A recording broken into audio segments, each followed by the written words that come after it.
Va ora in onda Zoom, il drive time in mezzo ai fatti con Antonino Danna.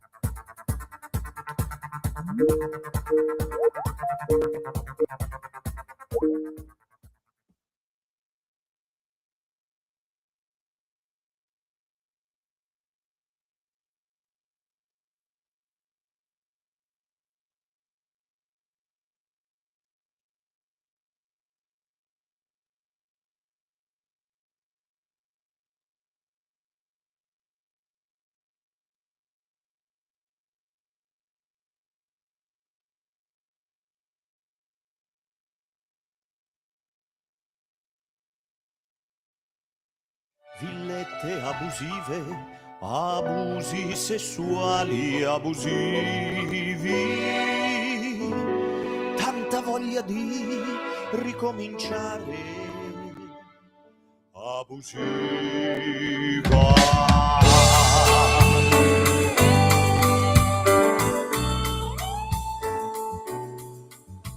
Appalti truccati, trapianti truccati, motorini truccati, che scippano donne truccate.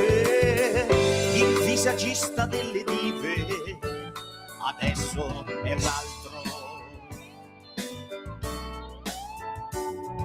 Papaveri e papi, la donna cannolo, una lacrima sul visto. Italia sì,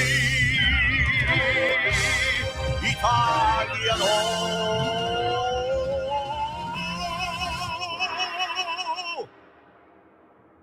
Italia sì, Italia no, Italia boom, la strage è impunita, puoi dir di sì, puoi dir di no, ma questa è la vita, prepariamoci un caffè, non rechiamoci al caffè, c'è un comando che ci aspetta per assassinarci un po', comando sì, comando no. Comando omicida, comando comando ma se c'è la partita, il comando non ci sta e allo stadio se ne va, sventolando il bandierone, non più il sangue scorrerà, infetto sì, infetto no, quintali di plasma, primario sì, primario dai, primario fantasma. Io fantasma non sarò e al tuo plasma dico no. Se dimentichi le pinze fischiettando ti dirò. Ti devo una pinza, ce l'ho nella panza. Viva il crogiuolo di pinze, viva il crogiuolo di quanti problemi risolti, ma cuore grande così.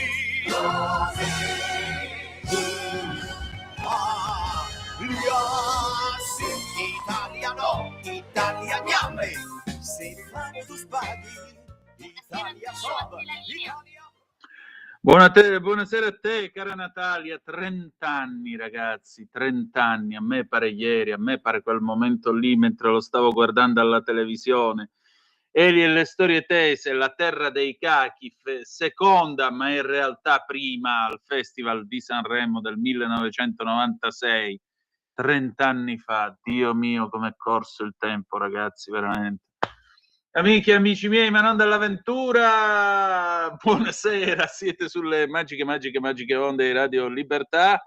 Questo è Zoom, il drive time in mezzo ai fatti. Io sono Antonino Danna e questa è la puntata numero 1120 di questo martedì 21 di gennaio dell'anno del Signore 2026. Cominciamo la nostra trasmissione, vi ricordo, date il sangue in ospedale serve sempre, cambio marcia, salverete vite umane. Chi salva una vita umana salva il mondo intero. Secondo appello, radiolibertà.net, fesso chi non lo legge. Perché? Perché vi perdete un bellissimo giornale online dove ci sono i Liberamente del direttore responsabile Giovanni Sallusti, gli auto da fede di Giulio Cainarca, la rassegna stampa di Semivarin, le videopillole e molta altra bellissima roba ancora. Radiolibertà.net is the place to be. 340-670-9659 se avete voglia di essere dei nostri attraverso la zappa o WhatsApp, che dir vogliasi, oppure 0292947222 se volete partecipare attraverso quel magnifico strumento inventato da Antonio Meucci e che risponde al nome di telefono quando lo dirò io. Molto bene. Intanto, nel frattempo, in attesa, stasera è un Qui Parlamento un po' a viaggia intemperie, per usare appunto il titolo dell'album di Ivan Graziani nel 1980, perché la nostra graditissima ospite, che è la senatrice Erika Stefani, ahimè, è in treno, per cui, come potete immaginare, sarà una telefonata, anche questa molto anni 90, del genere: scusa galleria, non c'è campo. Ma vi prometto che cercheremo di portare a casa questo bellissimo qui Parlamento. No, non è possibile stasera, va bene. Allora, cara Natalia, abbiamo con noi l'onorevole Simonetta Matone, che parla della riforma della magistratura, e quindi ne parleremo tra poco. Nel frattempo ANSA.it, diamo le ultime notizie. Davos: Trump, Danimarca ingrata e chiede negoziati immediati per l'acquisizione della Groenlandia. Non userò la forza, amo l'Europa ma non sta andando nella giusta direzione. Se gli europei diranno di sì lo apprezzeremo molto, se diranno di no ce lo ricorderemo. E annuncia un incontro con Zelensky nella città svizzera. Manca solo che si metta il cotone nelle mascelle come alla buonanima di Marlon Brando e cominci a dire: buonasera, tu non mi hai mai riportato il rispetto, non mi hai mai chiamato padrino. Ecco, comunque, adesso l'onorevole Simonetta Matone, andiamo pure. Qui Parlamento. Da Simonetta Matone, ne ha facoltà, prego, a lei la parola. Buongiorno a tutti. Caro Ministro, io sono sempre felice di vederla perché lei porta in Parlamento concretezza, onestà intellettuale, promesse mantenute e risultati raggiunti. Risultato straordinario, tenendo presente la centralità politica del dibattito sulla giustizia e la partita in termini di democrazia compiuta che su questo terreno si gioca.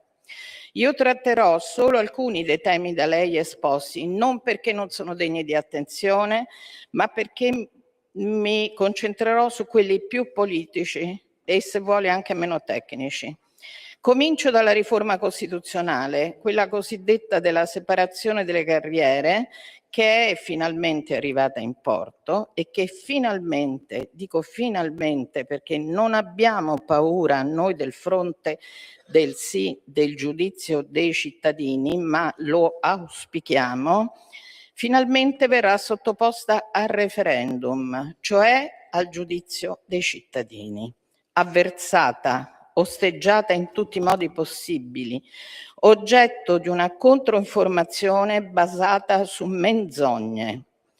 Ma cosa di questa legge fa paura al fronte del no? Non è certo la separazione delle carriere PM giudice, ultimo atto dovuto di una riforma incompiuta, che è stata quella del passaggio dal sistema inquisitorio a quello accusatorio, e che io definisco incompiuta senza questo passaggio fondamentale. Lo diceva Giuliano Vassalli, di cui ho avuto l'onore di essere una più stretta collaboratrice, lo diceva che ne dica la controinformazione Giovanni Falcone nell'ultima intervista rilasciata a Repubblica. Quello che letteralmente terrorizza è il sorteggio per essere eletti ai 2 CSM e all'Alta Corte Disciplinare. Sorteggio che, vorrei ricordare, non avviene tra passanti estranei alla giurisdizione, ma tra magistrati che hanno già dovuto superare un concorso durissimo per diventarlo e con 15 e 20 anni di carriera alle spalle. Quindi, secondo il fronte del no, il caso può governare la scelta di chi farà parte di una corte d'assise di primo e di secondo grado e concorrere alla scelta dell'ergastolo, fine pena mai, ma il caso non può comporre l'organo di autogoverno della magistratura. La casualità può concorrere alla formazione del Tribunale dei Ministri, sezione specializzata del Tribunale ordinario, istituita per giudicare i reati commessi dal Presidente del Consiglio e dai ministri nell'esercizio delle loro funzioni, i cosiddetti reati ministeriali. Anche qui 3 magistrati estratti a sorte, 3 supplenti che rimangono in carica per 2 anni. Perché allora non vi sono grida d'allarme sulla composizione delle corti d'assise dei tribunali dei ministri? Perché questo sorteggio tocca un nervo scoperto, un nervo intoccabile, le correnti. In un paese normale, quello che è accaduto dopo la pubblicazione del libro Palamara Sallusti avrebbe dovuto provocare lo scioglimento del CSM e invece nulla è cambiato. E i cittadini sono addirittura vittime della sciagurata pubblicità dell'Associazione Nazionale Magistrati, costosissima e diffusissima, con il quesito: vorresti giudici che dipendono dalla politica? No, a referendum vota no. A mio modesto avviso questa pubblicità è un reato, quello previsto e punito dall'articolo 656 del Codice Penale, pubblicazione di notizie false, esagerate e tendenziose atte a turbare l'ordine pubblico. La domanda che io pongo è semplice: qual è l'articolo nel nostro testo che prevede la sottoposizione del pubblico ministero al potere esecutivo? La risposta è semplice: questo articolo non c'è. Ma l'operato del governo non è solo questo, è molto altro. Mi riferisco al DL Sicurezza Pubblica dell'aprile 25, con cui sono state adottate misure incisive per la lotta al terrorismo, all'usura, alla violenza di genere. Perché mi ci soffermo? Perché la sicurezza è uno dei focus delle politiche della Lega, è uno degli obiettivi che la Lega si è prefissa quando è andata al governo. La sicurezza urbana al centro dell'intervento, sempre più minata da condotte antisociali e manifestazioni di piazza spacciate per libera manifestazione del pensiero. Le forze dell'ordine coinvolte costrette a giustificarsi per il loro operato invece di essere ringraziate. Basta vedere il numero dei feriti e l'enorme sproporzione tra agenti feriti e manifestanti feriti. L'interrogativo è semplice: da quale parte stiamo? Dalla parte di chi attenta all'ordine pubblico o dalla parte di chi lo difende? Anche qui facciamo un passo indietro. Chi si è scagliato contro tutte le norme che riguardano la sicurezza? Magistratura democratica e Area, le 2 correnti della magistratura, sostenendo letteralmente che il diritto penale viene usato come strumento di controllo sociale che punisce il disagio e la marginalità. Quindi, a stretto rigore di logica, seguendo questo ragionamento, se do fuoco ad una camionetta dei carabinieri o non rispetto l'ordine di sciogliere un corteo che sta assaltando un palazzo simbolo delle istituzioni, io Stato mi devo fermare per capire perché lo fai. Io vorrei ricordare che il nostro ordinamento si basa sul principio della separazione dei poteri e quindi le leggi si applicano, non si interpretano in maniera creativa. Quando tu non convalidi un trattenimento disapplicando le norme varate da governo e Parlamento ed esplicitamente dichiari e lo scrivi, quando tu scrivi in un provvedimento io dell'elenco dei paesi sicuri del Ministero degli Esteri me ne frego, quando tu magistrato esprimi in un tuo provvedimento il tuo giudizio sui centri in Albania Utili o inutili che siano, sei tu che travalichi il confine, sei tu che alteri l'equilibrio tra i poteri, non il governo da te ritenuto liberticida. Lei è un uomo colto, vorrei non essere, ovviamente non potrò mai raggiungere il suo livello, però una citazione me la consenta. Secondo me questi miei ex colleghi non hanno letto né Montesquieu né Rousseau, ma semmai il Fatto Quotidiano. E veniamo alla legge sul femminicidio del 2 dicembre. Resta il dato storico che è stata approvata all'unanimità. Noi aspettiamo l'esito del lavoro del Senato, che non ci deve in alcun modo preoccupare, considerato che esiste la tanto invocata dialettica parlamentare, non esistono leggi perfette, esistono leggi perfettibili.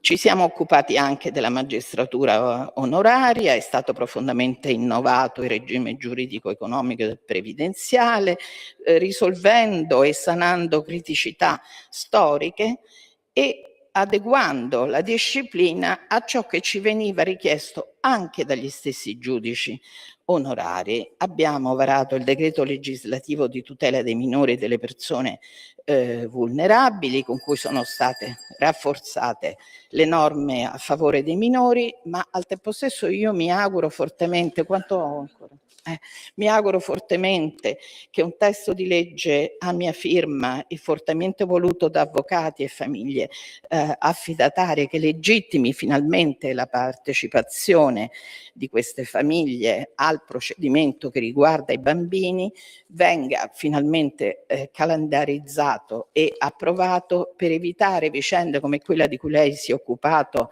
concedendo un'ispezione alle mie richieste, per evitare strappi di bambini che da 0 a 4 anni vivono in una famiglia e il giorno dopo, grazie al Tribunale per i minorenni di Milano, non vedranno mai più quelli che chiamano mamma e papà. Grazie per Da Simonetta Matone.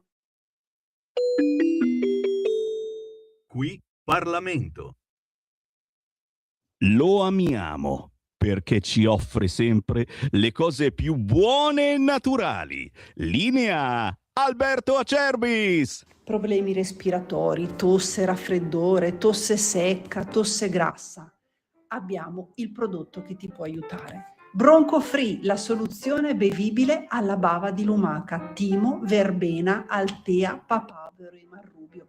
Un insieme di erbe e di prodotti che aiutano a sciogliere il catarro e a favorirne l'espettorazione in maniera naturale. La tosse è un meccanismo espulsivo naturale che il nostro organismo mette in atto quando all'interno delle nostre vie respiratorie entrano virus, entrano batteri, entrano sostanze che il nostro organismo ritiene dannose.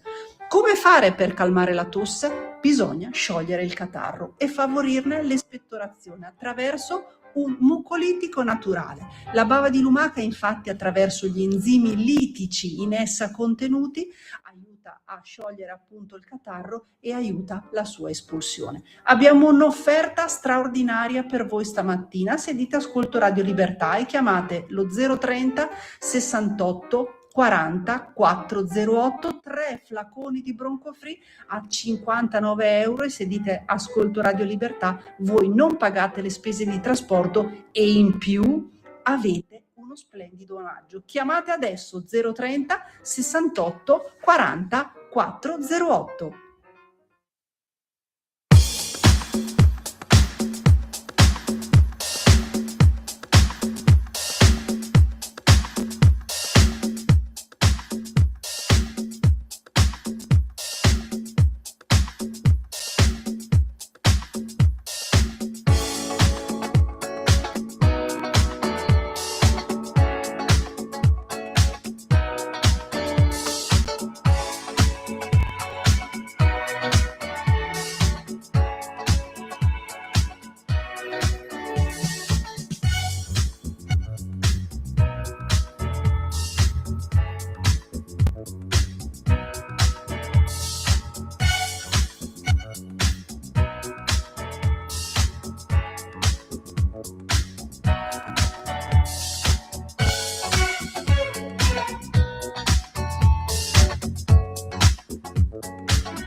new kind of medicine.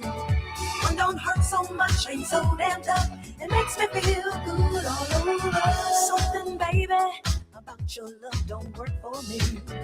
And I've been thinking how bad your loving makes me feel. Turning me around and round, back and forth and up and down. Always thought you'd be good for me, but lately it's killing me. And I need someone to fill me with sweet ecstasies to see. And I need someone who can take me high and set me free. Set me free. Leaving me alone at night, never want to sacrifice. Now I know you're no good for me. Now I gotta find a remedy. I need a new kind of medicine. I need a new kind of medicine. I need a new kind of medicine. Grazie Natalia, alle 18:37 minuti e 35 secondi. Questa era Ultra Nate, New Kind of Medicine del 1998, canzone che io associo a una sbandata. Ebbene sì, io avevo il foglio rosa, stavo insomma guidando la macchina, c'era mio padre al posto del passeggero e successe in quel lontano giorno del 99 ho trovato praticamente un rivolo d'acqua al centro di una curva e mi è partito il culo della macchina. Mio padre si incazzò in una maniera leggendaria, ma proprio mentre andava questa canzone, I need a new kind of medicine, ho bisogno di un nuovo tipo di medicina. In quel caso forse ho bisogno di un altro tipo di automobile. Ma detto ciò, amiche e amici miei, non era un Alfa Romeo, amiche e amici miei, ma non dell'avventura, alle 18:38 minuti e 25 secondi, al telefono c'è con noi niente po' di meno che il gradito ritorno della nostra Sonia Bedeschi. Ciao Sonia. Ciao Antonino, che piacere sentire la tua voce, ascoltare i tuoi aneddoti e insomma sentirci sempre per raccontare belle iniziative. Sono proprio felice, grazie. Grazie a te. Beh, ma d'altronde io Sonia la conosco insieme con Ebla Ahmed da più di 20 anni. Loro venivano a fare le vacanze in Calabria in questo stabilimento balneare a Falerna, vicino alla Mezzia Terme, e quindi abbiamo avuto modo di conoscerci tanto tempo fa. Senti, le famose notti brave, esatto. Però che non raccontiamo, Ecco il quiz, ma non diciamo. Senti, un nuovo tipo di medicina, questo è un genere di medicina che fa bene all'anima. Parliamo di Carlotta Dessì, parliamo della prima edizione di questa borsa di studio dedicata a lei. Chi era Carlotta Dessì? Allora, intanto bella la domanda, che sembra banale, facile, ma non la è. Carlotta Dessì innanzitutto era un'amica, prima che una collega, era orgogliosamente sarda, ed è stata una grande giornalista, grandissima giornalista, che purtroppo è scomparsa precocemente a 34 anni a causa di un male veramente carogna che l'ha portato via. E mi ha lasciato, io dico sempre così perché così è, una sorta di testamento spirituale a cui io non mi sottraggo, anzi. E quindi, facendo parte della fondazione Collegio della Guastalla, ho avuto l'opportunità, grazie anche al consiglio di amministrazione con cui lavoro, di creare una borsa di studio in suo onore, dando la possibilità a tutti i giornalisti delle scuole di giornalismo della Lombardia di misurarsi con dei video, dei lavori giornalistici. Lei era prevalentemente una giornalista televisiva, ha lavorato per Mediaset, per la 7, per Sky. Io l'ho conosciuta 10 anni, Mediaset, ho avuto la fortuna di lavorare con lei fianco a fianco, schiena contro schiena, perché avevamo le scrivanie esattamente posizionate così, schiena contro schiena. E ti dicevo, diamo la possibilità ai ragazzi delle scuole di partecipare a questo bel premio, ispirati da quello che era il suo talento, il suo spirito, la sua caparbietà, la sua tenacia e la sua grande sensibilità. E quindi il 13 febbraio a Palazzo Lombardia, in Regione Lombardia, esattamente in Sala Biagi, alle 9:30, iniziamo la prima consegna della borsa di studio Carlotta Dessì.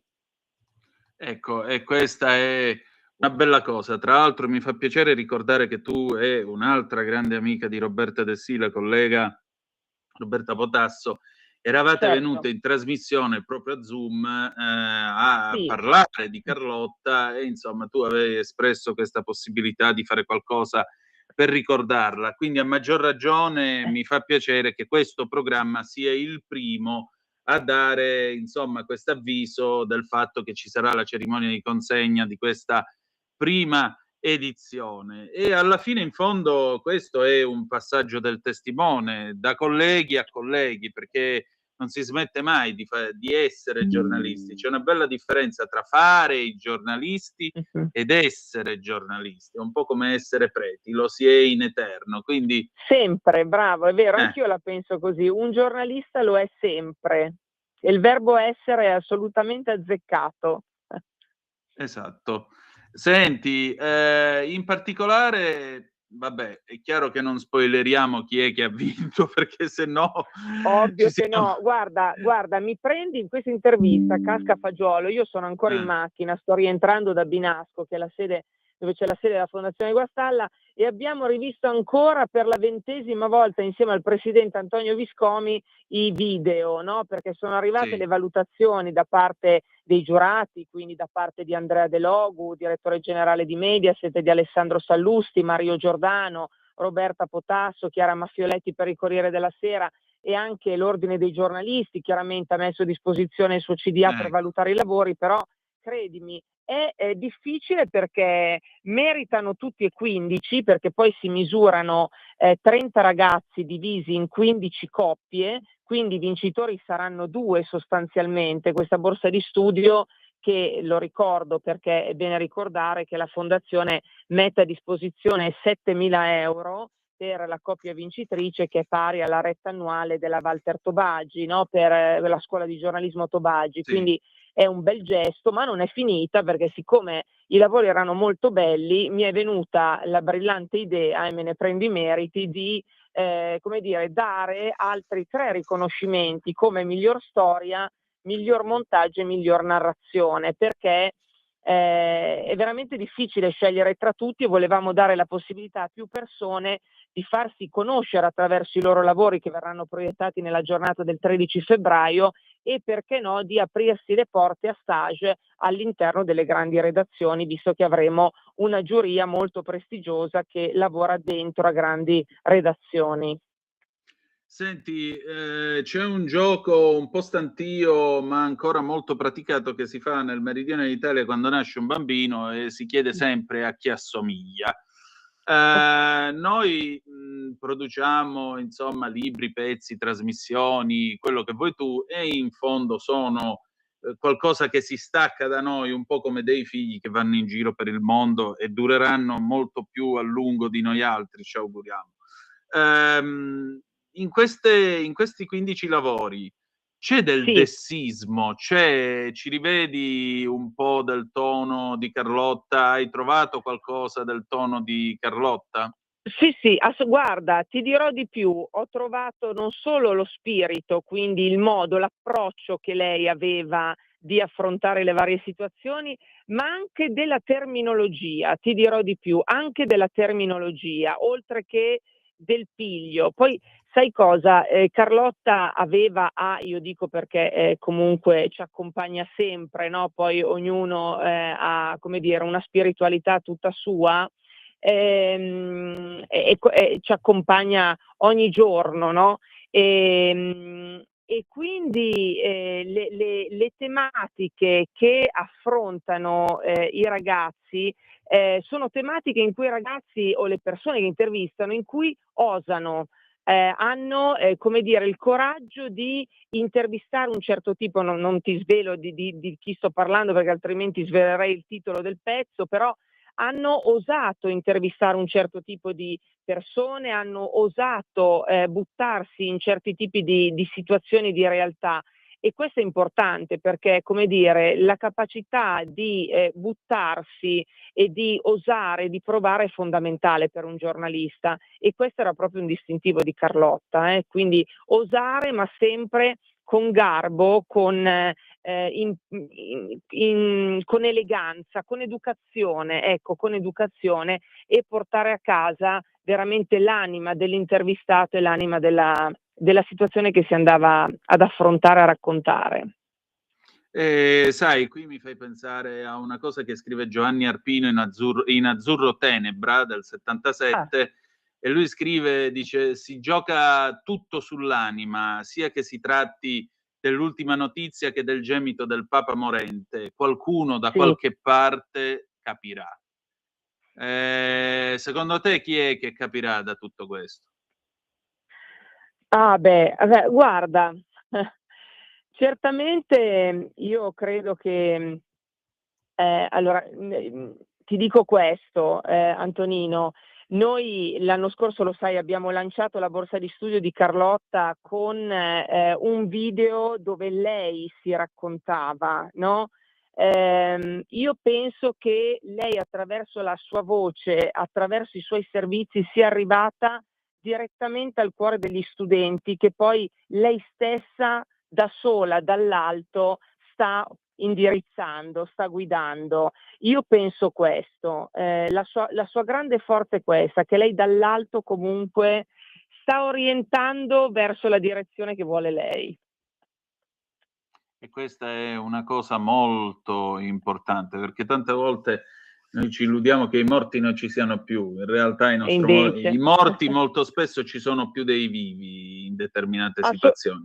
Assolutamente, basta cogliere i dettagli, i segnali. Esatto. Su questo io e te ci capiamo molto, Antonino, quindi insomma cerchiamo di trasferirlo anche ai giovani, alle giovani promesse del giornalismo.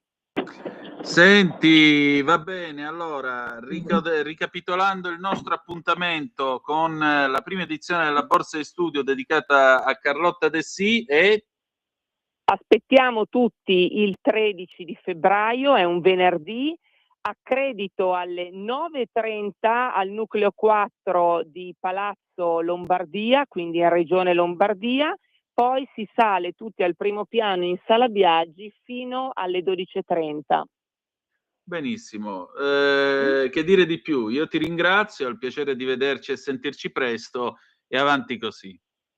Sempre, avanti tutta. Grazie Antonino, perché sei sempre sul pezzo e hai fatto bene a ricordarlo, la prima intervista con Roberta Potasso su Carlotta è stata da te, la promessa era stata lanciata da te, siamo riusciti a creare la borsa di studio ed ecco qui arriva la prima consegna. Quindi grazie a te per lo spazio, perché sei un collega davvero speciale e diverso da tutti, assolutamente.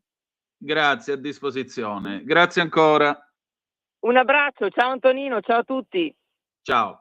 Riprendiamo la linea, quindi io vi ricordo 13 febbraio 2026, accredito alle 9:30 e poi tutti su in Sala Marco Biagi fino alle 12:30, Milano, Piazza Città di Lombardia 1, ingresso N4. Per i più golosi seguirà Light Lunch, ma questo non deve distogliervi dalla cosa più seria, che è appunto la borsa di studio dedicata alla brava Carlotta Dessì. Allora, viva Carlotta Dessì. Allora, già che ci siamo, tra 10 minuti c'è con noi Gianandrea Gaiani e parleremo di Groenlandia e Iran, quindi vi invito a stare con le orecchie ben aperte in ascolto. Proprio per introdurre l'argomento, per venire incontro anche a chi giustamente ci dice io guardo gli altri che straparlano, parlano sempre i soliti noti, noi facciamo informazione, quindi vi diamo la diretta di quello che sta succedendo in questo momento. Allora, sapete che c'è il meeting a Davos, c'è Donald Trump ha detto sostanzialmente che lui vuole dei negoziati immediati per prendersi la Groenlandia. Ha detto ai leader mondiali, riferisce la BBC, noi probabilmente non otterremo nulla a meno che io non decida di usare la massima forza e resistenza, ma nel qual caso saremmo francamente una valanga e nessuno ci potrebbe fermare. Ma io non voglio farlo. Io non devo usare la forza, non voglio usare la forza, non vorrei usare la forza. Ha usato queste tre espressioni: I don't want to use force, I don't want to use, I don't have to use force, I don't want to use force, I won't use force. Quindi lui non ho bisogno di usare la forza, non voglio usarla, non vorrei usarla. Questo discorso, tra l'altro, è stato un discorso molto lungo nel quale più di una volta Trump ha confuso la Groenlandia con l'Islanda, discorso che è durato addirittura un'ora. Al solito ha detto che lui ha posto fine a 8 guerre, ha detto che lui ha abbattuto l'inflazione, ha detto che le compagnie petrolifere che estraggono il petrolio nel mare del nord vengono tassate in maniera poco equa, addirittura al 92% degli introiti. La BBC ha fatto una verifica, il massimo che arriva è il 78%. Il primo ministro inglese Keir Starmer ha detto che lui non si piegherà alla pressione da parte di Trump sulla Groenlandia, e Trump ha ricordato: guardate che quelli che non sono d'accordo si beccano la bellezza del 10% di dazio in più. L'Unione Europea nel frattempo comincia a far sapere discretamente alla Casa Bianca che, stando così le cose, a questo punto la ratifica dell'accordo commerciale che si era discusso quest'estate a luglio, vi ricorderete, tra la von der Leyen e Trump in quel della Scozia, a sto punto viene congelato a tempo indeterminato e vediamo che cos'altro succede. Trump, tra l'altro, ha detto pure che che l'America ha buttato via un sacco di soldi dentro la NATO per mantenerla in funzione, che dopo la guerra, terminata la seconda guerra mondiale, lui fosse stato Truman, il presidente degli Stati Uniti, non avrebbe restituito la Groenlandia alla NATO, eccetera, eccetera, eccetera, alla NATO, alla Danimarca, scusate. Nel frattempo il governo della Groenlandia, informa sempre la BBC, ha pubblicato delle linee guida per la popolazione nel caso in cui l'isola venisse colpita da una crisi. Le famiglie sono invitate, insomma, si spiega alle famiglie come gestire 5 giorni se ci dovessero essere, per esempio, dei blackout di lunga o di breve durata. Vengono suggerite le scorte di acqua, cibo, medicine, strumenti per riscaldarsi, quindi eventuale anche combustibile, quel che c'è, mezzi di comunicazione pronti all'uso nel caso di una crisi. Questo documento è stato preparato per rafforzare la sicurezza della popolazione e per garantire la preparazione dell'intera società affinché essa possa rispondere in maniera ancora più forte a eventuali sollecitazioni, ha detto il primo ministro della Groenlandia, Peter Borg. Ha anche aggiunto: questa non è comunque la dichiarazione del fatto che noi ci stiamo aspettando una crisi da un momento all'altro. Questo è quello che sta succedendo adesso. Tra poco ci sarà Gianandrea Gaiani, ma prima abbiamo un Qui Parlamento Extra, perché la nostra Laura Cavandoli ci porta a conoscere la relazione Nordio che è arrivata quest'oggi alla Camera. Andiamo a vedere i meandri del Parlamento con Laura Cavandoli. Vai pure, Natalia. Qui Parlamento. Benvenuti, qui Parlamento, sono Laura Cavandoli, deputata del gruppo Lega, siamo qui alla Camera dei Deputati. Oggi abbiamo avuto proprio nell'aula della Camera dei Deputati quelle che sono la relazione del Ministro Nordio, delle Guardasigilli, quindi sullo stato della giustizia italiana.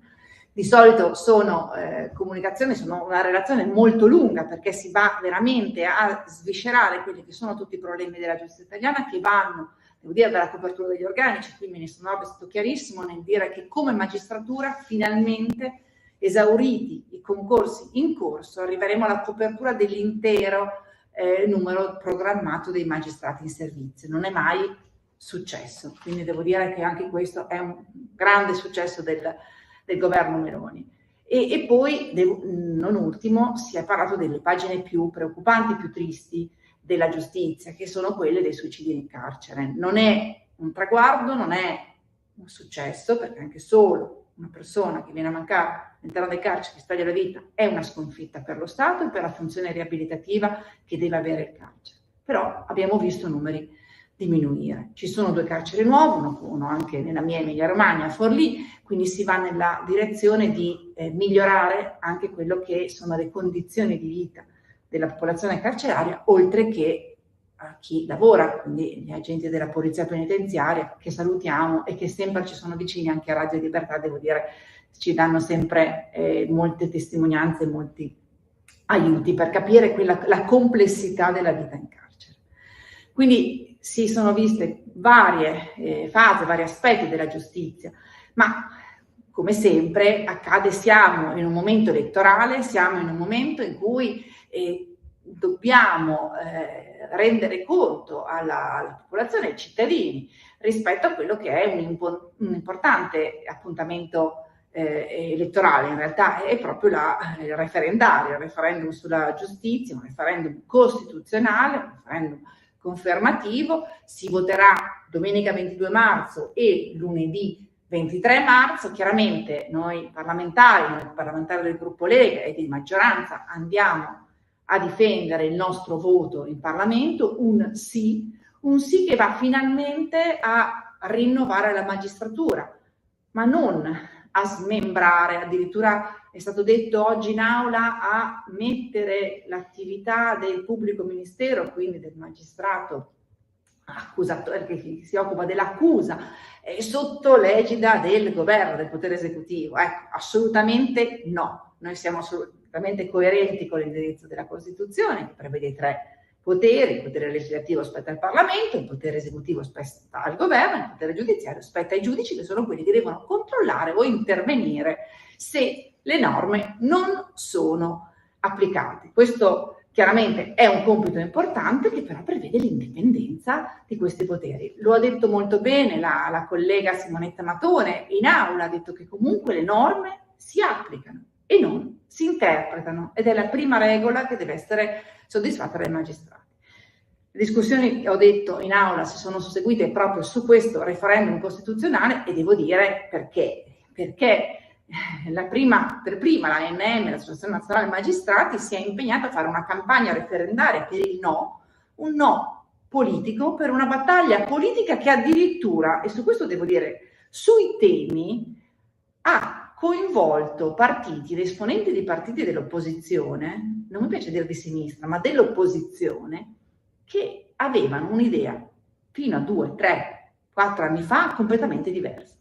Persone come Maggi, ma molti anche del Partito Democratico, peraltro il professor Ceccanti, che era un deputato nella scorsa legislatura, si sono espresse, Ceccanti ancora adesso, per il sì, pur essendo all'interno del Partito Democratico. Maggi allora era per il sì, adesso ha cambiato idea, è per il no, perché comunque è un'opposizione politica.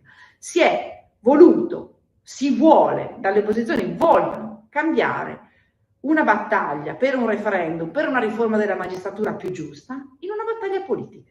E in questo, come si suol dire, l'Associazione Nazionale Magistrati mette un po' il carico, come si dice quando si gioca a carte, facendo una campagna pubblicitaria per il no, molto molto esagerata, molto costosa, e devo dire ai limiti della falsità, perché quello che viene detto non è assolutamente coerente con quella che è la riforma che abbiamo votato alla Camera.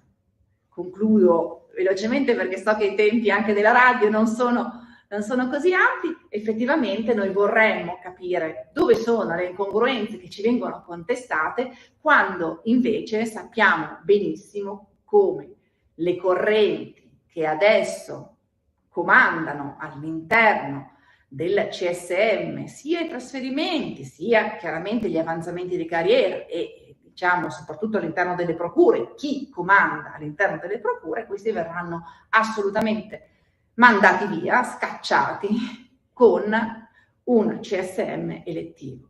La separazione delle carriere poi va veramente nella direzione di avere un'autonomia e un'indipendenza fra magistrati che decidono e magistrati, che sono i PM, che accusano. Non ci deve essere né connivenza, né un'amicizia, né 2 chiacchiere fatte su un processo in corso che magari può influenzare in qualche modo il magistrato giudicante. Vogliamo una giustizia più giusta, vogliamo una posizione più equa fra l'accusa e la difesa, fra gli avvocati cioè i cittadini, e chi si occupa di fare rispettare le leggi, e una magistratura, quella giudicante, che deve essere assolutamente indipendente da quello che vuole l'accusa. Quindi noi convintamente votiamo per il sì.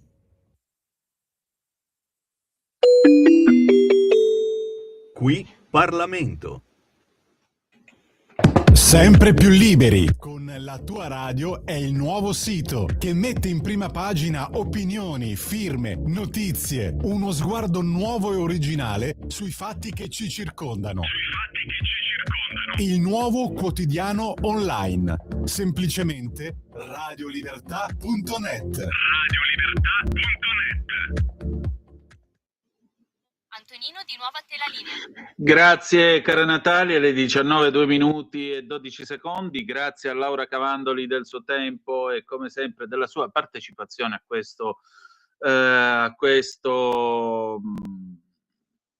questa trasmissione. Adesso al telefono con noi Gianandrea Gaiani, il direttore e fondatore di analisidifesa.it. Ciao Gianandrea, ben trovato. Lo stiamo cercando di contattare, Antonino. Arrivo subito. Ok.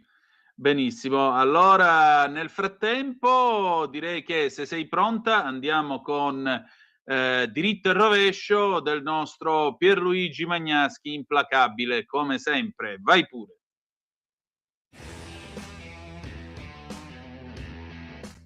Il cancelliere tedesco Friedrich Merz ha tenuto un discorso nella ex Germania comunista. Questo discorso è molto importante perché rappresenta una vera svolta da parte del più importante paese europeo, cioè la Germania. Con esso, infatti, Merz ha detto che dopo aver in qualche modo superato il conflitto russo-ucraino, se ci riusciremo, dobbiamo ripartire tenendo conto non solo che il nostro più grande vicino è la Russia, ma anche che la Russia è un vero paese europeo. E questo lo dico, ha aggiunto Merz, non perché parlo in una città dell'est tedesco, ma lo dico a tutte le città tedesche.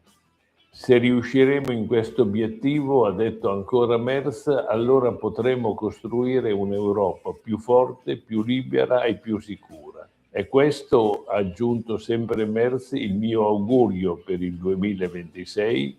Sono sicuro che ci riusciremo.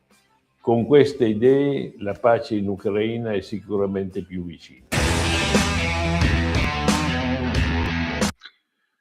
Certamente le idee di Merz, in questo caso di parlare di pace direttamente con la Russia, sono quanto mai apprezzabili, e forse si viene anche a ricreare quella cosiddetta Gerussia. Vi ricordate? Prima della guerra si era diffuso questo concetto geopolitico, la cosiddetta Gerussia, cioè il fatto che Germania e Russia fossero due nazioni così legate da un punto di vista economico, diciamo così, anche di cooperazione industriale, da addirittura fondersi quasi in una specie di unica entità, quantomeno economica, che comunque aveva il suo bel dire su tutto il continente.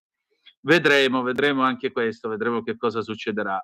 Con Gianandrea Gaiani siamo tra viaggio e intemperie, quindi non so se riusciremo a beccarlo sul treno oppure no, però noi nel frattempo procediamo con la nostra trasmissione alle 19:05:24, ma adesso ce l'abbiamo. Gianandrea, ciao! Ci sei?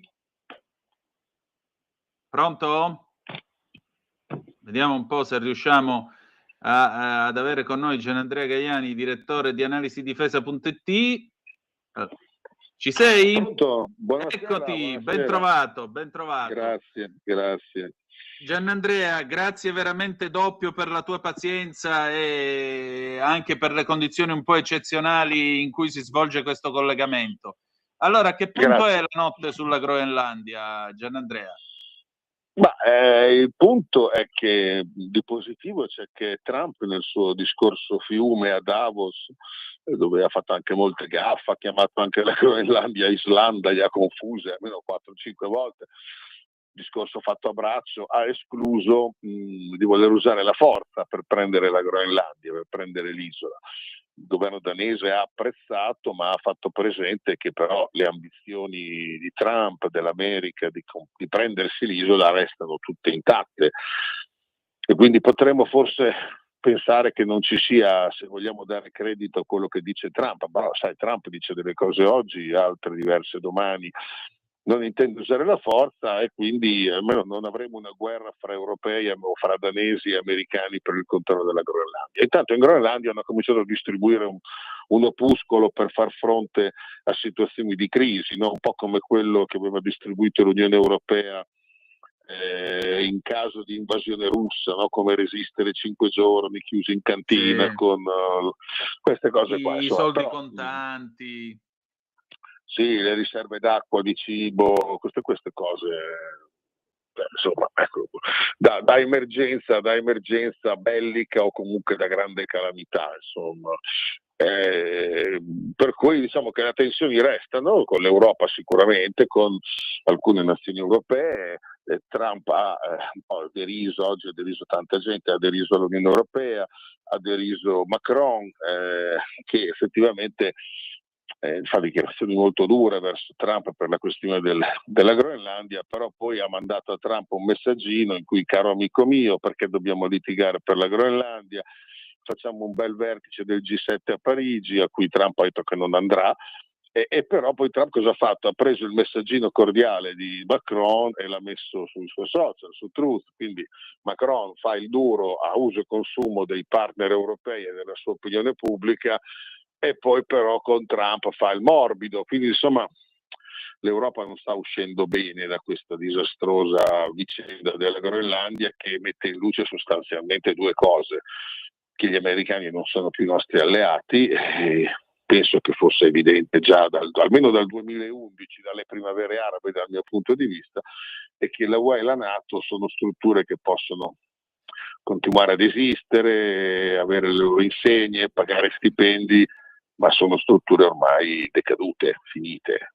L'Unione Europea è la principale causa di questo disastro, no? 2 commissioni von der Leyen ci hanno portato al confronto con la Russia, alla crisi energetica. A proposito, il gas ha sfiorato oggi 40 euro a megawattora alla borsa di Amsterdam, era sotto i 30 10 giorni fa, insomma, ecco. Ci hanno portato al disastro industriale, al disastro energetico, al rischio di guerra con la Russia, per poi scoprire che gli alleati che abbiamo seguito nel contrastare la Russia con l'amministrazione Biden sono quelli che oggi rappresentano la più grave minaccia per gli europei. E quindi insomma c'è un fallimento europeo che è impossibile non vedere. Senti, ma siccome da che mondo è mondo anche in politica qualunque vuoto viene riempito, ma se questa è la fine dell'Unione Europea ed è anche la fine della NATO, cosa prenderà il suo posto? Questa è una bella domanda. Cioè, che mondo sta nascendo? Del resto, quando gli americani, che sono i principali azionisti della NATO, parlano, come fa Trump da un anno ormai, della NATO come se loro non ne facessero parte, no? Trump da tempo dice: noi vendiamo le nostre armi alla NATO che ce le paga, e poi loro le danno agli ucraini, ma la NATO sono anche gli americani, ma non è più così, loro non la leggono più così, ed è evidente. E quindi la NATO senza gli americani che cos'è? L'Unione Europea certo non è una struttura, attenzione al rischio che von der Leyen già ci ha paventato. Questa crisi obbliga i paesi europei a cedere ulteriore sovranità alla UE. L'Unione Europea è una nomenclatura di raffazzonati che cercano di governare un'Unione Europea senza riuscirci, o riuscendoci solo a prezzo di gravi disastri, e lo stiamo vedendo di questi ultimi anni, ma non ha nulla di democratico, e lo vediamo perché quando ci sono dichiarazioni come quelle che fa la von der Leyen, ad esempio su temi militari sui quali non ha nessuna competenza, ci accorgiamo che non c'è un dibattito democratico. Quando vengono punite persone che sono dissenzienti, gli bloccano i conti correnti a livello Unione Europea. Attenzione, perché la crisi con gli americani non ci deve portare a pensare che la soluzione è più potere alla Commissione europea, alle Kaja Kallas o alle von der Leyen. La soluzione è maggiore sovranità delle singole nazioni, perché qui la differenza la fanno le nazioni. Abbiamo visto l'Ungheria che si è sempre schierata contro la guerra alla Russia, che non ha mai fatto sanzioni alla Russia. Vediamo oggi anche un'Italia che non ha mai mandato truppe in Groenlandia, come hanno fatto i tedeschi, che poi appena Trump ha minacciato i dazi li hanno fatti ritirare di corsa, facendo una figura militarmente ridicola davanti a tutto il mondo. Parlo della Germania. Cioè qui la differenza la fanno i singoli governi delle singole nazioni, quindi la lezione di questi anni devastanti per l'Europa è più sovranità degli stati. Non si cede più nulla a nessuno, perché se le organizzazioni di cui facciamo parte non stanno più in piedi, parlo di UE e NATO, e se i nostri alleati sono i principali nostri nemici, e dobbiamo recuperare sovranità nazionale, non continuare a cederne a chi poi, ad alleati che non lo sono o ad amici che non lo sono. Quindi insomma io credo che dovremmo fare tutti una bella rivisitazione strategica delle priorità e farla però su base nazionale, di sovranità nazionale, non su base di strutture multinazionali che stanno perdendo ogni significato. Senti, ma il rapporto, diciamo, di amicizia tra Meloni e Trump, e anche per questo molto probabilmente noi non ci siamo beccati il dazio al 10%, può fare la differenza in tutto questo? Cioè a noi conviene stare con gli americani? Ma allora io credo che a noi, come a tutte le nazioni, io penso che ci siano due valutazioni da fare. La prima, Trump sta prendendo di mira le nazioni europee, incluse le tre potenze europee, Gran Bretagna, Francia e Germania, i cui governi erano tutti a favore di Kamala Harris, tutti ostili a Trump, i cui governi erano vicini a Biden e hanno sostenuto i democratici nella campagna elettorale americana, quindi lui li considera ostili.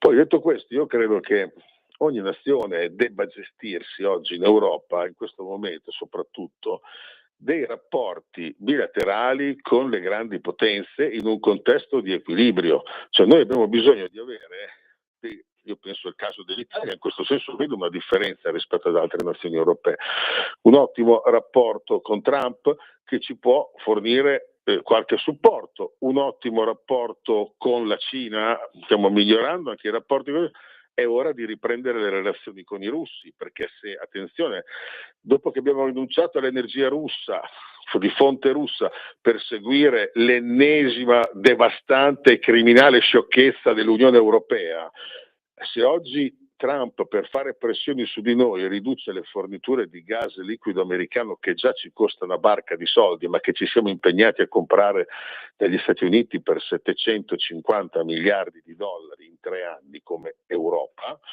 e la von der Leyen l'ha firmata questa condizione, ecco, se domani gli americani ci rallentano solo le forniture di gas liquido, il prezzo del gas in Europa già sta salendo come dicevamo prima, ma torna a salire a picchi importanti. Quindi oggi la necessità, a mio parere, è di fare una rivisitazione e dire abbiamo sbagliato, ci sono organismi che hanno sbagliato tutti i calcoli, l'UE, la NATO, nazioni che hanno sbagliato tutto, leader che hanno sbagliato tutto, e che quindi in democrazia è ora che vadano a casa, perché dobbiamo recuperare i rapporti con la Russia, chiudere la guerra in Ucraina, perché se non possiamo essere impiccati al gas liquido americano che già è costosissimo, dobbiamo cercare di recuperare un rapporto con la Russia che sia anche energetico e prima di tutto politico, perché abbiamo chiesto fino a ieri alla Corte Penale Internazionale di arrestare Putin, se abbiamo bisogno dei russi sarà il caso che si cambi registro. Questo non lo farà la UE, non certo con la von der Leyen o con la Kaja Kallas, lo devono fare le nazioni. L'Ungheria, la Slovacchia hanno avuto il coraggio di farlo, nazioni che hanno 10 milioni, 5 milioni di abitanti, e io credo che anche l'Italia, che pure ha marcato le sue differenze rispetto ad altri paesi europei, l'Italia, ricordiamolo, non ha mai pensato una volta di mandare truppe in Ucraina, come invece hanno detto i volenterosi francesi, britannici e tedeschi, e poi i tedeschi hanno fatto marcia indietro. Quindi sviluppiamo una politica nazionale che ci porti ad avere un rapporto equilibrato e quindi possibilità di evitare crisi ancora più profonde con le maggiori potenze, che è quello che un paese europeo deve fare, e se ci pensiamo è anche quello che rientra nella storica tradizione diplomatica e politica dell'Italia. Gianandrea, senti, sai che uno dei miei pallini è l'idea, visto che parlavi appunto di un'Italia che fa politica estera per i fatti suoi, una delle mie grandi passioni è ribadire il concetto del fatto che noi abbiamo bisogno di riprenderci una politica araba e mediterranea e anche israeliana. Ma in tutto questo l'Iran, che cosa sta succedendo e che cosa può fare l'Italia in tutto questo? Ma in questo momento è difficile dirlo. Io credo che anche con l'Iran bisognerà tanto tornare ad visto che la possibilità di scatenare una guerra contro l'Iran mi pare che anche Trump in questo momento la stia mettendo da parte, perché in ogni caso Israele non è stato in grado di sconfiggere l'Iran. Gli americani non sarebbero in grado di farlo con dei blitz sporadici, dovrebbero fare una guerra su vasta scala per la quale ogni presidente americano dovrebbe avere l'autorizzazione del Congresso, Trump non l'avrebbe, ma soprattutto l'Iran oggi vive un profondo disagio non solo per le condizioni di quel regime, ma anche per le condizioni economiche che sono frutto anche delle sanzioni imposte a quella popolazione. Quindi io credo che la lezione che viene oggi dal mondo arabo, l'Arabia Saudita ha negato l'uso del suo spazio aereo per operazioni offensive contro l'Iran, dovrebbe darci qualche indicazione che noi dobbiamo cercare di sostenere. Poi l'Italia, che considera la sua area strategica di riferimento il Mediterraneo cosiddetto allargato, che quindi arriva fino al Golfo Persico, arriva fino all'Oceano Indiano, fino al Golfo di Guinea, guardando a ovest. L'Italia dovrebbe avere la possibilità di giocare un ruolo di mediazione per evitare questi conflitti, anche tra Israele e Iran. Però dobbiamo recuperare un'autonomia politica per poter anche decidere di giocare un ruolo da mediatore, un'autonomia politica rispetto agli alleati che abbiamo, quindi rispetto all'Unione Europea, rispetto agli americani che abbiamo visto seguono i loro interessi e che guardano all'Italia con l'amministrazione Trump con un approccio positivo. Io credo che l'iniziativa italiana diplomatica per risolvere o per affrontare la crisi iraniana potrebbe essere ben accolta da molte persone, anche da molte nazioni nel mondo arabo. Si tratta però di decidere di muoversi come Italia. Lasciamo perdere il contesto Unione Europea, perché è solo fallimentare e ormai in tutto il mondo il simbolo UE viene visto come fallimentare.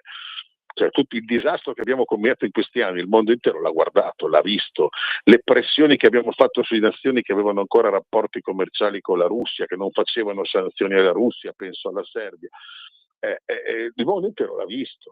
E l'Unione Europea è uscita con le ossa rotte anche sul piano della reputazione. Quindi ogni nazione europea oggi ha l'opportunità, e l'Italia secondo me ne ha molte, per giocare una carta anche diplomatica per cercare di risolvere le crisi, ma col tricolore nostro, non con le bandiere blu con le stelline. Quelle ormai sono screditate. Senti, vado lontano dalla verità o esagero se dico che forse noi avremmo bisogno di un Craxi in questo momento? No, io credo che ogni epoca, sai, spesso succede che nei momenti di crisi si vanno a cercare i leader del passato cercando di attualizzarli. Io cerco di non farlo perché è difficile portare un leader di 30 anni fa in un contesto come quello di oggi. Io credo che oggi in Italia abbiamo una capacità di leadership che ci viene sempre più riconosciuta. Potremmo usarla per diventare protagonisti, non solo per essere coprotagonisti o partner, per diventare noi protagonisti, approfittando anche di un dato di fatto oggettivo, e cioè che le tre grandi potenze europee che hanno sempre cercato di tenere l'Italia in posizione subalterna, diciamo così, e cioè la Francia, la Gran Bretagna e la Germania, vivono oggi una condizione di crisi politica, economica, sociale, molto grave, certo molto più grave di quella che eventualmente coinvolge l'Italia e altri paesi europei. Quindi questo crollo delle tre potenze europee, che è anche un crollo interno, sociale e anche di consensi dei loro governi. Oggi Macron, Starmer e Merz se si votasse oggi verrebbero cancellati, mentre invece l'Italia ha un governo che è stato più equilibrato rispetto alle crisi che abbiamo vissuto, pur schierandoci, certo, a fianco dell'Ucraina, e che gode di una maggioranza che sembra essere ancora solida, e questo ci dà un'opportunità, perché siamo un paese più stabile, a mio parere, di poter giocare un ruolo da protagonisti nelle crisi, soprattutto in quelle che coinvolgono direttamente la nostra area di influenza, o che dovrebbe essere di nostra influenza, nel senso cioè al Mediterraneo e al Mediterraneo allargato, quindi il Nord Africa, Sahel, Medio Oriente, quelle aree che per noi sono fondamentali. Molto bene, Gianandrea, allora io ti ringrazio molto del tuo tempo, siamo stati anche fortunati col collegamento, per fortuna. Senti, per concludere, c'è la portaerei Lincoln che sembra che è in rotta verso il Golfo Persico. Secondo te ci sarà comunque un'azione militare contro l'Iran o no? No, guarda, non saprei dirti, però una cosa la possiamo dire, che gli americani almeno una portaerei in quella zona la tengono sempre. Quindi, cioè, può darsi di sì che abbia questi ordini, ma non darei per scontato che la presenza di una portaerei nelle acque dell'Oceano Indiano o del Golfo Persico possa essere di per sé un indizio di un'operazione di attacco, anche perché gli americani hanno numerose basi nei paesi arabi, ma i paesi arabi non intendono concederne l'uso per un attacco all'Iran. Quindi potremmo concludere che una portaerei diventa la soluzione. Non credo che i raid che possono condurre da una portaerei possono essere sufficienti a far cadere. L'Iran è molto grande e anche militarmente consistente, insomma gli israeliani se ne sono accorti nel giugno scorso. Sono scettico su questo, però staremo a vedere. Certo, va bene, non faccio vediamo previsioni, che cosa succederà. non ho la sfera di cristallo, non faccio previsioni. Va bene, vedremo allora. Grazie ancora Gianandrea e al piacere di sentirci presto. Grazie mille a voi, a presto. E adesso ci sentiamo un pezzo di Paolo Conte, Gli Impermeabili del 1984, a tra poco.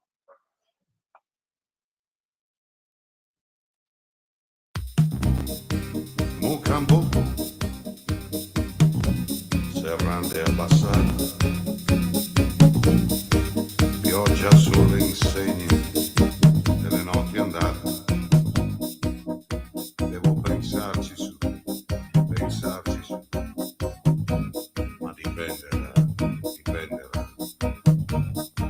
Quale storia tu vuoi che io racconti? Non so dirti no.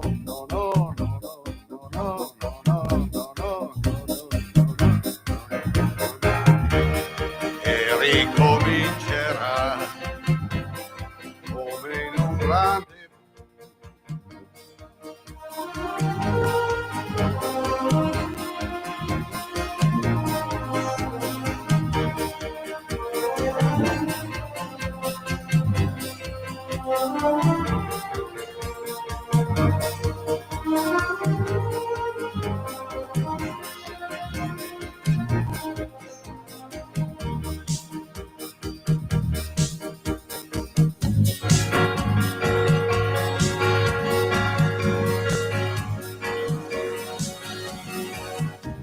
Scendo giù a prendermi un caffè, scusami un attimo,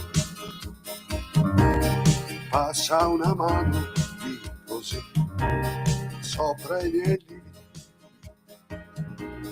ma come piove bene su gli impermeabili. Da da da da da da da da da da da e non sull'anima.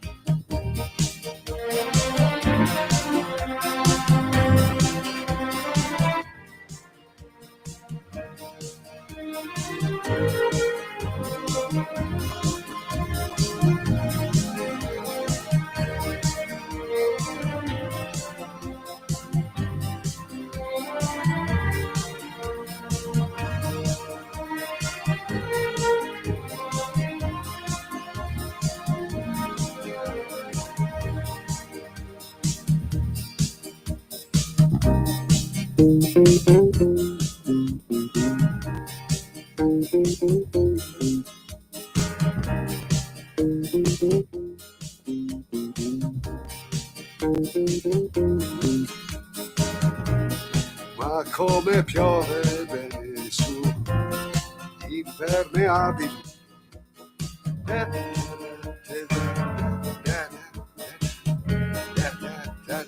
non sull'anima. Grazie Natalia, alle 19:26 minuti e 36 secondi sulle magiche onde di Radio Libertà. Avete ascoltato Paolo Conte con Gli impermeabili del 1984 e c'è niente da fare, quest'uomo ha una voce che è capace di raccontare una storia anche solo mugugnando, ci riuscirebbe Paolo Conte. Questa voce calda che sa di fumo, di luci soffuse, il fumo che colora l'occhio di bue che lo inquadra mentre suona, e tu mentre lo senti cantare vedi veramente questi impermeabili in queste giornate di pioggia, di freddo. Dopotutto, tra l'altro, oggi è pure Sant'Agnese, 21 di gennaio, e un proverbio che leggevo poco fa: a Sant'Agnese neve per un mese, una cosa del genere. Insomma, una volta i proverbi, quando il clima era un po' più rispettoso, erano abbastanza veritieri. Va bene, sono le 19:27 minuti e 35 secondi, il telefono è aperto allo 0292947222 se volete essere dei nostri. Noi diamo un'altra occhiata alle agenzie, anche perché alle 19:34 noi manderemo in onda l'ultimo faccia a faccia di questa sera con Anna Cisint, che ci racconterà com'è andata per quanto riguarda la questione del Mercosur. Sapete che oggi Riccardo Molinari esultava, il capogruppo della Lega alla Camera, esultava appunto per questi 10 voti che sono mancati all'approvazione dell'accordo Unione Europea-Mercosur, e di conseguenza la questione è rinviata alla Corte di Giustizia Europea, se ne parla tra un anno. Diciamo che c'è ancora un altro anno di tempo per discutere questa faccenda. Diceva Molinari, il buon Molinari, giustizia è fatta. Ecco, sentirete che cosa ne pensa Anna Cisint e vi dirà non solo di questo, ma anche della questione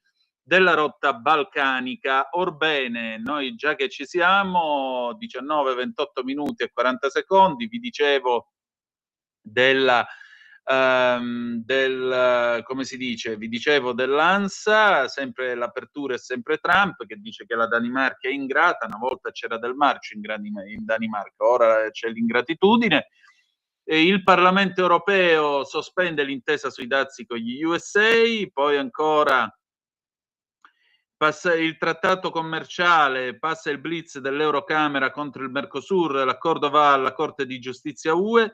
Il femminicidio di Anguillara, il marito di Federica Torzullo ha confessato: non volevo perdere l'affidamento di mio figlio.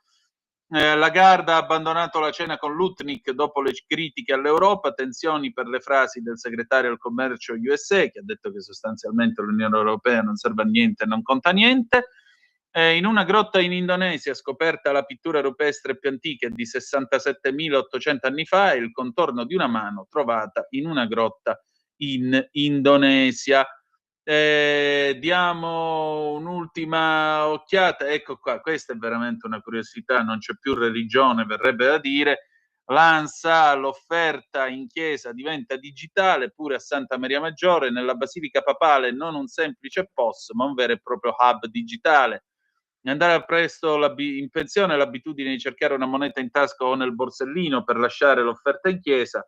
Da oggi c'è la possibilità di lasciarla digitalmente anche nella Basilica Papale di Santa Maria Maggiore. Il sistema adottato in questo luogo di culto, tra i più frequentati a Roma anche perché scelto da Papa Francesco per la sua sepoltura, va oltre il tradizionale POS. Si tratta infatti di un hub informativo interattivo in 8 lingue: italiano, inglese, spagnolo, francese, tedesco, portoghese, giapponese e cinese. Rilascia la ricevuta di versamento e vede un'interfaccia grafica accessibile, progettata anche per persone con disabilità. Troppa grazia, Sant'Antonio. Le 19:30 minuti e 45 secondi, ci fermiamo e torniamo con i Simply Red, Something Got Me Started, 1991. Ehi tu, non trovi più il segnale di Radio Libertà sulla tua radio DAB? Non disperarti, risintonizza. Sì, ma come? È facile, tasto menu, poi scegli il tasto corrispondente alla ricerca automatica dei canali, attendi qualche minuto e tutte le stazioni DAB della tua zona saranno disponibili. I love you. Show me.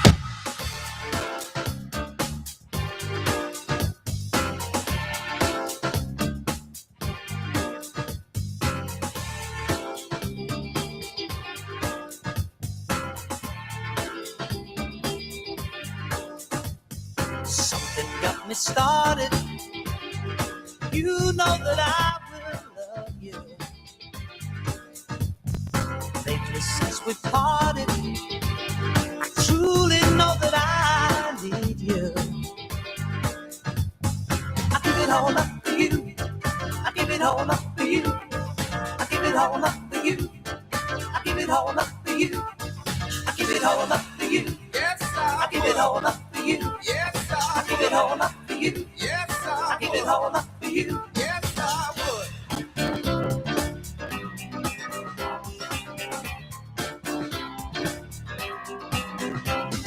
Totally broken hearted, guilty of what I did to you. Lately since we parted, I truly know that I needed you. Yes, I do, because I give it all up for you. I give it all up for you. I give it all up for you. I give it all up for you. I give it all up for you. Yes, I give it all up for you. Yes, I give it all up for you. Yes, I give it all up for you. Yes, I would.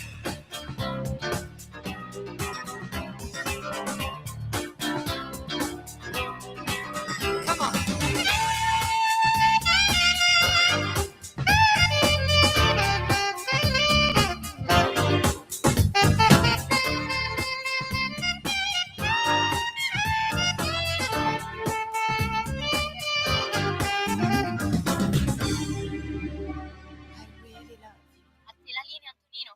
Grazie cara Natalia. Abbiamo una telefonata, c'è Lisetta, pronto? Sì, con una telefonata breve. Buonasera signor Tonino.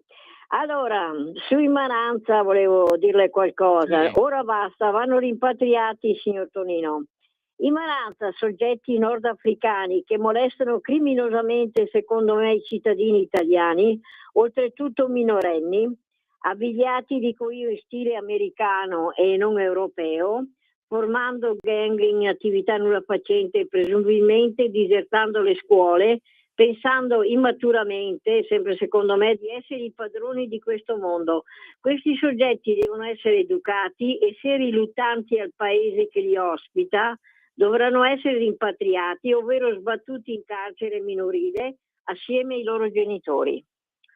Tutto qua, la saluto e buona serata, signor Tonino. Grazie ancora, grazie ancora. Adesso la parola ad Anna Cisint che ha parlato quest'oggi con me. Parliamo del Mercosur, l'accordo è saltato per 10 voti e poi parliamo anche di rotta balcanica. E allora Natalia, andiamo pure con questo faccia a faccia e poi ci saluteremo con il Litfiba Vivere il mio tempo del 1999. Grazie per essere stati con noi e ricordate che the best is yet to come, il meglio deve ancora venire. Ci vediamo domani dalle 18:05 trattabili sulle magiche onde di Radio Libertà. Vi ha parlato Antonino Danna. Buonasera. E allora, questa sera è tornata a trovarci l'eurodeputata Anna Maria Cisint, che ringrazio come sempre della sua cortesia e disponibilità. Direi che oggi è stata una giornata vissuta sul filo delle emozioni, il Mercosur che salta per 10 voti. Quanto è divertente questa cosa? Ma guarda, noi ieri siamo stati intanto buonasera, ma noi ieri siamo stati con gli agricoltori e gli allevatori e gli allevatori non ce n'erano tanti, ma gli agricoltori tantissimi italiani venuti a Strasburgo a combattere per il loro futuro assieme ai loro colleghi europei. Io ci ho parlato anche a lungo prima e durante, diciamo, la partenza della loro manifestazione. Ci saranno stati 150 trattori, faceva freddo, tutti pronti, però ben, come dire, anche capaci di capire l'importanza di quello che stava succedendo, no? E pronti anche a combattere per il loro futuro. Io penso che questo sia importantissimo, cioè la testimonianza che riescono a dare di valore del loro lavoro, della necessità delle famiglie che ovviamente vivono dello stipendio e del sacrificio anche, no? Sì. Di queste attività è a mio avviso commovente. Quindi noi tutti ci siamo molto impegnati perché il Mercosur, che abbiamo votato negativamente da sempre, noi della Lega e anche il gruppo dei Patriots, ha delle deficienze, tra virgolette, evidenti, no? Per gli agricoltori. E mi spiego. Non c'è assolutamente un criterio di reciprocità. Se gli agricoltori dei paesi europei devono soggiacere a delle regole davvero molto pressanti che la stessa Unione Europea ha statuito e diciamo non utilizzo di fitofarmaci, a una burocrazia gigantesca, a tutta una questione anche di impegni economici per affrontare la questione della sicurezza del lavoro. Insomma, le regole sono davvero molto pressanti, ciò non vale per i paesi terzi. Quindi questo Mercosur, che ovviamente può anche piacere a quelli più grandi, no? Cioè a quelli che trasformano gli alimenti, eccetera, ma sicuramente è un problema gigantesco, una sberla proprio per gli agricoltori. Ce l'hanno ribadito ieri senza nessun tipo di dubbio, tutti uniti. E quindi l'assenza di reciprocità, ma anche l'assenza di clausole di salvaguardia, perché non è vero che è prevista all'interno del Mercosur una clausola che va dall'8 al 5% in questo momento, tant'è vero che nel momento in cui la von der Leyen è andata in Paraguay a firmare questo accordo, lì le hanno detto ma a noi non va mica bene la clausola di salvaguardia, infatti non ci sono i criteri di reciprocità né la clausola di salvaguardia. Allora ci devono spiegare perché bisogna umiliare gli agricoltori che hanno soltanto bisogno di supporto e di lavoro. E poi c'è un altro fatto, e oggi questo voto che è stato molto significativo, no? Questo voto dirotta la procedura del Mercosur alla Corte di Giustizia, perché poi con arroganza classica dell'Unione Europea si è pensato che tanto il Parlamento chi se ne frega, e quindi sono partiti, hanno firmato prima che il Parlamento potesse esprimersi sulla ratifica. Noi oggi, e devo dire, noi l'abbiamo portata avanti con forza, la Lega è stata il timoniere assieme al gruppo dei Patriots di questa, gli unici che hanno votato compattamente per l'invio al parere della Corte di Giustizia, perché tutti gli altri gruppi hanno avuto, diciamo, si sono divisi, ma non si può come dire, anche trascura l'importanza di persone che sono state elette e che è previsto dai trattati, è previsto dalle procedure che debbano esprimersi. Quindi oggi abbiamo detto, noi l'abbiamo sempre detto no al Mercosur perché non ci sono le condizioni di sopravvivenza per i nostri agricoltori. Abbiamo detto che la reciprocità, in assenza della reciprocità, questo è uno strumento che uccide i piccoli agricoltori. Abbiamo detto che in assenza della clausola di salvaguardia chiare non si può giocare la partita, e abbiamo detto che abbiamo un po' di spina dorsale, un po' di schiena dritta, e che tuteliamo il nostro paese e gli agricoltori del nostro paese. C'è una curiosità, ovvero noi siamo riusciti a far passare questo provvedimento con una decina di voti, no? Sì. E diciamo che poi nell'indagine che ognuno di noi ha portato avanti è evidente che anche i gruppi della maggioranza si sono divisi, cioè la von der Leyen ha perso anche, come dire, molti dei deputati che hanno votato con noi dell'SD, anche del PPE e ovviamente europei di altri paesi. Ecco, quindi siamo riusciti nell'intento, forse per un senso di responsabilità personale di deputati che nel loro paese sapevano che altrimenti avrebbero visto morire l'agricoltura, come purtroppo questo Mercosur che non è orientato a supportare la valorizzazione del mercato appunto dei piccoli agricoltori porterebbe. Ecco, allora faccio mie le parole appunto dell'onorevole Riccardo Molinari, il capogruppo della Lega alla Camera. Giustizia è fatta.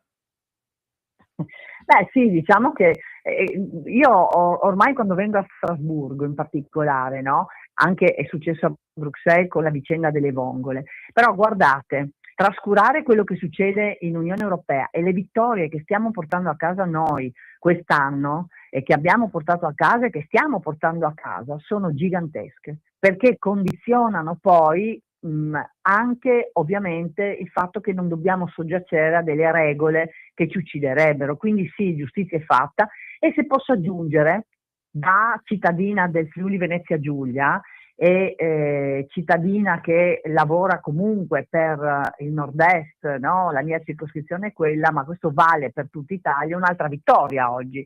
È da tempo che combatto per le regole della rotta balcanica. La rotta balcanica è la via di accesso veramente molto ancora frequentata, anche se questo governo, il ministro Piantedosi, il sottosegretario Molteni hanno fatto davvero tantissimo, i numeri si sono ridotti, però ancora bisogna lavorare. E oggi siamo riusciti a far approvare la convenzione tra la Bosnia, che è il primo paese fuori dall'Unione Europea, e Frontex per il dispiegamento di uomini e mezzi fuori dall'Unione Europea, cioè col cambio di paradigma. Fino a quando la sinistra decideva tutto, c'era la questione della dove li spostiamo questi irregolari, no? Della spartizione. Oggi è cambiato il paradigma, non devono entrare, perché il principio è quello lì, non devono entrare. E con questa approvazione importantissima io sono convinta che nel tempo, anche breve, Trieste tornerà a vivere momenti, diciamo, meno pesanti di quelli che sta vivendo, perché questi irregolari, tutti islamici, tutti maschi che arrivano dalla rotta balcanica, si troveranno davanti gli uomini di Frontex a Biac, fuori dal confine prima della Croazia, e quindi mi auguro e sono certa anzi che avremo dei benefici importantissimi. Questo sicuramente. Mi permetto di dire una cosa a margine, visto che è stata evocata la Croazia. Io seguo molto la pagina dell'Unione degli Istriani su Facebook e ultimamente ho visto un certo, come possiamo dire, una certa amaretta a proposito di un prestito di una notevole opera d'arte che è stata inviata in quel della Croazia. Di che cosa si tratta? Quella purtroppo, scusami, ho ancora un po' di tosse. Prego. Sì, è stata una cosa che abbiamo vissuto malissimo, in realtà in Slovenia, e gestita attraverso, diciamo, la Presidenza della Repubblica con i francescani. E siamo rimasti davvero male perché noi riteniamo che sia forse anche ora di finirla, di cedere, come dire, terreno, sovranità. Abbiamo subito tanto durante determinati periodi della nostra storia e riteniamo che non si debba parlare solamente di confini, di città europee, della cultura, ma si debba anche rispettare l'Italia per quello che il popolo allora ha subito quando la Jugoslavia diciamo ha ottenuto determinati territori, no? Ecco, quindi quella volta lì siamo rimasti molto dispiaciuti. Il presidente dell'Unione degli Istriani, che è un caro amico ed è bravissimo, ha combattuto, abbiamo cercato tutte le strade, ma quelle opere purtroppo sono state riportate, secondo noi, sbagliando, in Slovenia. Ecco, appunto, confidiamo in un 2026 più sereno anche sotto questo aspetto. E ora quali saranno i prossimi impegni? La prossima sorpresa domattina qual è?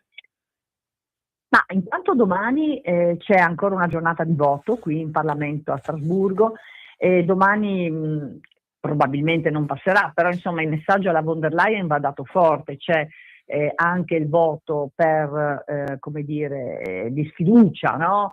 Oggi lei dovrebbe farsi molte domande, perché molti dei suoi, quelli che l'hanno appoggiata, hanno votato con noi per il Mercosur, e quindi lei dovrebbe farsi delle domande. Sì, sarà difficile, però comunque è un segnale che va dato. Abbiamo ulteriori voti importanti, oggi è stata una giornata davvero determinante, e poi si continua con le nostre battaglie per dar valore all'Italia, sia per quanto riguarda il Green Deal. Io mi occupo moltissimo di tutto ciò che ha a che vedere con il marittimo. Ieri ho incontrato il commissario Fitto, nei prossimi giorni racconterò delle cose, è stato molto disponibile, abbiamo parlato di ETS, abbiamo parlato di marittimo, abbiamo parlato anche di immigrazione.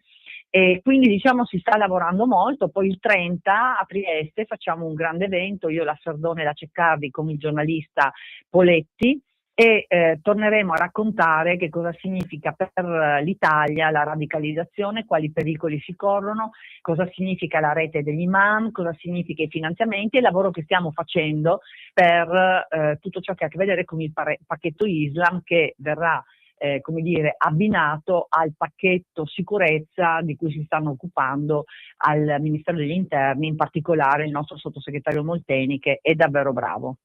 Molto bene, allora avremo modo di risentirci e di commentare anche questo, Certo. direi. Grazie. Certo. Grazie a voi, grazie.